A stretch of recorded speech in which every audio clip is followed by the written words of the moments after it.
호리존이라고 하는 거는 이제 일반적으로 사진에서 이 벽면과 이 바닥면에서 이제 이어지는 이제 라운드를 쭉 지게 해서 뭐 촬영을 할 때 이 경계면을 최대한 이제 자연스럽게 빛이 떨어지도록 아니면 잘 안 보이게 할 수 있도록 하는 방식으로 호리존이라고 하는 용어를 쓰게 되고요.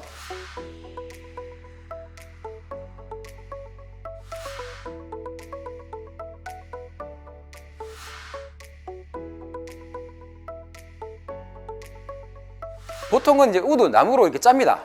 짜서 이제 그 흰색을 많이 칠하죠. 흰색을 칠해서 이렇게 동일하게 이렇게 쭉 깔게 되는데 여기서 배경지로도 이런 효과를 낼 수 있느냐 없느냐라고 물으시는 경우가 있으시더라고요. 물론 있습니다. 배경지 자체가 깔면 동일하죠. 배경지도 이렇게 흘러가니까 그 효과 자체도 어떻게 보면 호리존이에요.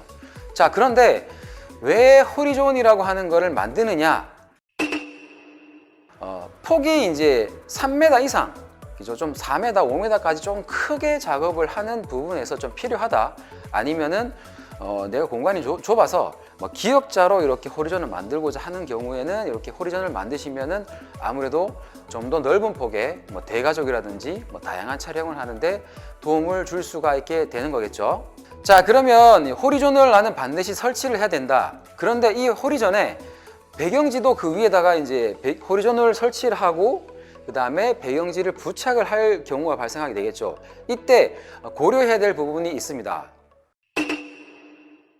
호리존을 이제 만든 업체들은 다양해요. 이제 보통은 대부분이 이제 인테리어 업체들, 목 작업하시는 분들이 이제 기본을 만들어 드리게 되는데, 그러니까 좀 짧게 만드시는 분들도 있고, 길게 뭐 이렇게 라운딩이 반지름이 60 이상으로 되는 정도로 이게 굉장히 크게 뽑으시는 경우도 있습니다. 호리존을 먼저 만들어 놓게 되면 이 배경지 벽면에서 호리존이 이만큼 떨어지기 때문에 이 벽면에 이제 부착하거나 배경지를 천장에 부착하려고 하면은 이미 완성된 경우에는 사다리를 놓고 설치를 하잖아요. 그럼 사다리 놓기가 굉장히 까다로워요.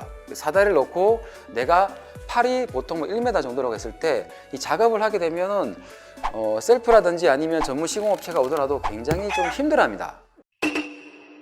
이제 그렇기 때문에 어쩔 수 없어요. 이게 가능하면은 이제 호리존을 만든다고 하면은 거기 고려해서 위치를 이제 천정이나 벽면 할 때 미리 시공을 하든지 아니면은 거기에 맞게 라운딩도 좀 계산을 해서 하시거나 아니면은 그 범인을 띄우고 해도 괜찮다는 전제하에서 작업을 하셔야 될 것 같습니다. 자, 그리고 두 번째, 호리존 같은 경우는 이제 나무로 이제 작업을 하는 부분이 있기 때문에 천정 부분 말고 이제 바닥면이 되겠죠. 바닥면에서 그 깔리는 면에서 그 지층과의 높이 단차가 나게 됩니다. 그래서 호리존이 이렇게 쭉 이어지다가 보통 한 3m 정도 만들게 되면 이 3m 끝점에서 뭐 짧게는 1cm에서 높은 경우는 뭐 4, 5cm까지도 이렇게 만들어서 제작을 하는 업체 아니면 그렇게 해달라는 경우도 있겠죠. 자, 그러면 카메라랑 피사체가 놓여지는 사람이 서는 부분에서 이 거리가 거의 그 단차 부분에 놓을 수도 있어요.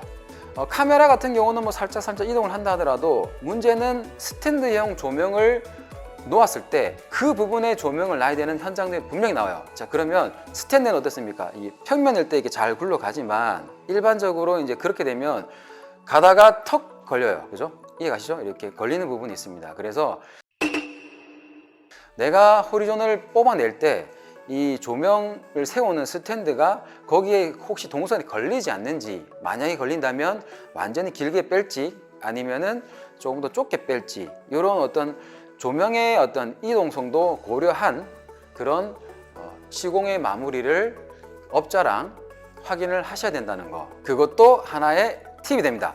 자, 마지막 세 번째, 이 나무로 이제 호리존을 만들죠. 일반 그 나무 판을 짜서 만들기 때문에 이걸 전체 통판은 없어요. 대부분 이렇게 몇 가지를 이렇게 부착을 해서 만들어요. 뭐 2개를 붙이든 뭐 3개를 붙이든, 그리고 라운딩해 줄 때 라운드 각에서 이제 결합을 하게 되는데, 그리고 나서 만들고 난 다음에 페인트, 수성 페인트를 칠하게 되겠죠. 아무리 잘 만들어도, 정말 잘 만들어서 이제 이격이 안 되면은 다행이겠지만 어느 정도 한 50% 정도는 어느 정도 만들고 나면, 시간이 지나면 그 이음새가 발로 계속 밟다가 보면 이 약간 이제 페인트 부분에서 그 부분이 좀 경계면이 좀 나와요. 이렇게 벌어지게 되고 이런 부분이 있습니다. 이거를 결함으로 볼 거냐? 이거는 결함으로 보고 그 제작자에게 이제 막 이렇게 뭐 12 아니면 10이라고 하나요? 아니면 이렇게 뭐 하자 보수를 해달라라고 얘기하는 면은 조금 안 돼요. 그런 부분은 어쩔 수가 없습니다. 이게 나무 목 작업이 이제 습기를 많이 머금고 있는 뭐 여름철이나 이런 경우는 아무래도 많이 머금고 있다가 빠지면서 이완 수축이 되는 부분에서 발생하는 부분이기 때문에 그런 것까지 이제 하자 보수로 제한을 하면은 해줄 업체가 없지 않겠나, 저는 그렇게 생각합니다. 저희는 호리존 작업 목 작업은 하지 않습니다. 참고로 그것도 하나의 팁이 됩니다. 자 이제 모든 게 끝났습니다. 제가 여기까지 조금 더 많은 정보를 이제 설명을 드리고자 조금 더 이어서 왔고요. 조금 더 이제 시공을 하시면서 또 궁금한 점이 있으시면은 저한테 또 피드백 주십시오. 그러면은 제가 또 설명을 다음 편이 됐든 아니면은 질문에 대한 답변의 글이 됐든 이런 식으로 해서 전달해 드릴 수 있도록 하겠습니다. 이상 브레이크였습니다. 감사합니다.